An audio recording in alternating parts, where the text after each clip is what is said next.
მას შემდეგ, რაც პარლამენტი მთავრობას ნდობას გამოუცხადებს, დღის წესრიგში დადგება პარლამენტის ორი ახალი წევრის საკითხით. საგარეჯოში მაჟორიტარული არჩევნები დაინიშნება, გიგო აგულაშვილის ადგილს კი პარლამენტში რესპუბლიკელების საარჩევნო სიის შემდეგი კანდიდატი დაიკავებს.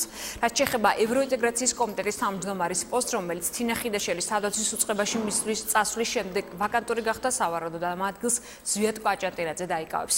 მართლ გუნდში კონსულტაციები გრძელდება, საკითხთან დაკავშირებით ფრაქცია ქართული ოცნება უახლოეს დღეებში სხდომას გამართავს.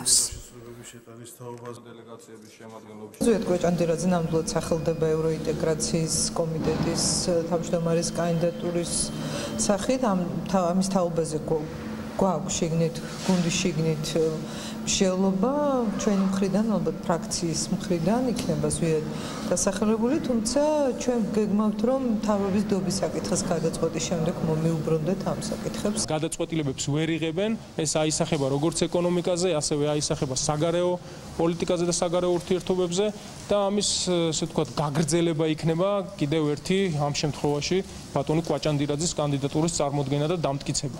ვერანაირ პრინციპულ ცვლილებას ის ევროინტეგრაციის ან საგარეო ურთიერთობების კუთხით, რა თქმა უნდა, ვერ შეიყვანს.